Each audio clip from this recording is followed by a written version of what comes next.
दोस्तों नमस्कार, मैं जगन्नाथ गौतम सियासत हिंदुस्तान में आपका स्वागत है। दोस्तों, आज जो मैं आपको बताने जा रहा हूँ वो ये है कि हरियाणा की राजनीति में तूफान आने वाला, और तूफान भी ऐसा कि हरियाणा में पिछले लगभग 20 सालों से ज़्यादा एक छत्र राज्य कर रहे भूपेंद्र सिंह हुड्डा और उनके बेटे दीपेंद्र हुड्डा को उड़ा कर ले जाए। और आप सोच रहे होंगे कि भाई कैसे वो उड़ा के ले जा सकता है कि अभी तक तो कांग्रेस पूरी तरीके से हुड्डा जी की मुट्ठी में है। लेकिन दोस्तों, इस बार कांग्रेस हाईकमान ने एक जबरदस्त प्लान बनाया, और वो प्लान क्या है? वो प्लान ये है कि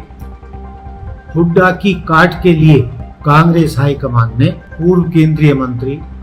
हरियाणा में कई बार विधायक रहे और मंत्री रहे, चौधरी बीरेंद्र सिंह और उनके आईएएस बेटे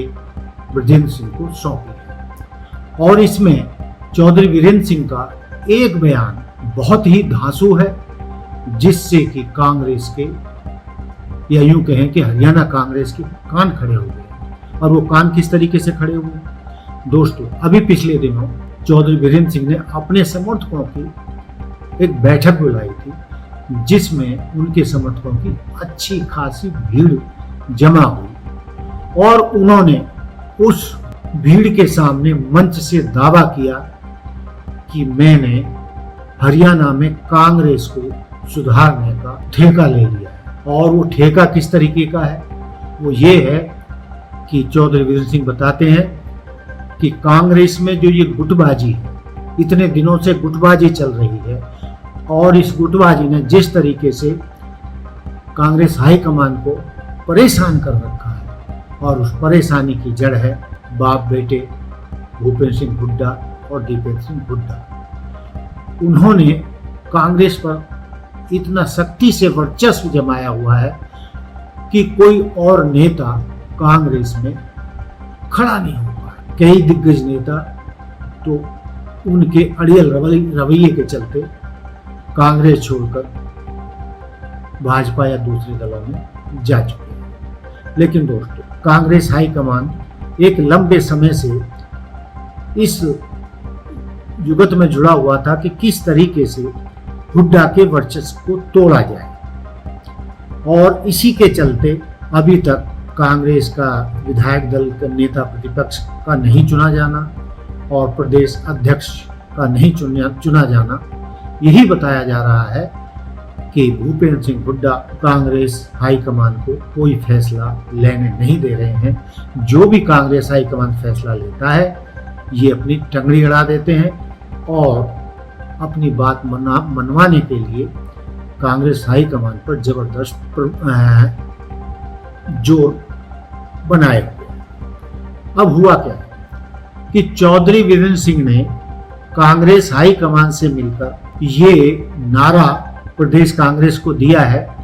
कि वो हरियाणा में कांग्रेस में जो जितनी भी गुटबाजी है उसको खत्म करके कांग्रेस को एक करके, एक मुट्ठ करके सारे हरियाणा में दौरा करेंगे, और कांग्रेस जनों को एक मंच पर लाएंगे और सारी गुटबाजी खत्म करेंगे, और गुटबाजी को खत्म कर कर कांग्रेस हाईकमान को सौंप देंगे। और उसके बाद कांग्रेस हाईकमान चाहे किसी को भी नेता प्रतिपक्ष बनाए या प्रदेश अध्यक्ष बनाए, वो उनकी मर्जी। लेकिन दोस्तों, इसमें एक बात और सामने आ रही है कि एक कुमारी शैलजा वाला गुट है जिसको कांग्रेस हाईकमान की बैक है और वो उसको पसंद करती है। लेकिन कुमारी शैलजा अकेले दम पर कभी भी हुड्डा गुट को मजबूती से मुकाबला नहीं कर पाई। हालांकि कुमारी शैलजा के साथ रणदीप सुरजेवाला और पहले किरण चौधरी भी थी, और किरण चौधरी तो भाजपा में चली गई। अब उसकी जगह इस गुट में चौधरी बीरेंद्र सिंह और उनके बेटे विजेंद्र सिंह शामिल हो चुके हैं, और ये गुट अब भूपेंद्र सिंह हुड्डा गुट को पटकी देने की तैयारी है। चौधरी बीरेंद्र सिंह और विजेंद्र सिंह के शैलजा गुट के साथ आने पर ये गुट अब मजबूत हो गया है और कांग्रेस हाईकमान भी ये सोच रहा है कि अब मौका है, लोहा गर्म है और उनको अपना फैसला लेना है। दोस्तों, इस बीच एक चीज और जो सामने आ रही है वो ये है कि ब्रजेंद्र सिंह जो उचाना से एमएलए का चुनाव लड़े थे, वो मात्र 32 वोटों से हार गए थे। और आपको ये भी बताता चलूं कि बैलेट पेपर के ही वोट 1377 थे, जिनमें से 215 कैंसिल कर दिए गए थे। अब ये बहुत बड़ा मुद्दा है कि 215 तो कैंसिल हुए और ब्रजेंद्र सिंह मानते हैं और उन्होंने अदालत के सामने कई मजबूत प्रूफ भी रखे हैं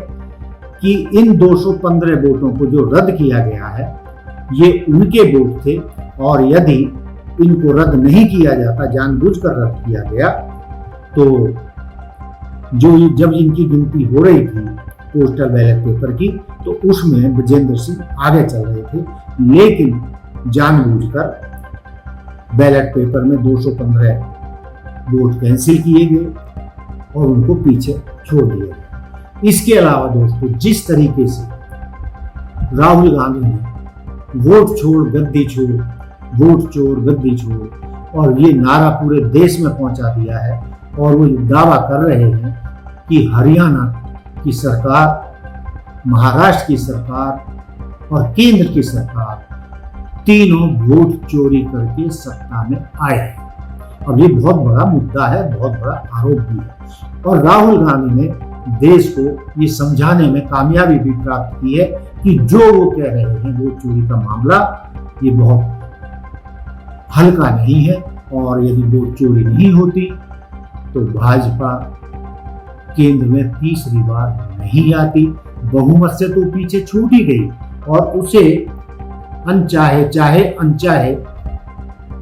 एनडीए के साथियों का सहारा सत्ता में आने के लिए लेना पड़ा, और एनडीए के ग्रुप की मीटिंग में उन्होंने अपने आप को प्रधानमंत्री घोषित कर लिया, एनडीए का नेता वो कर लिया, जबकि भाजपा के जो एमपी थे उनकी अलग से मीटिंग बुलाकर मोदी जी ने कभी भी अपने आप को संसद का नेता नहीं बोला, या भाजपा के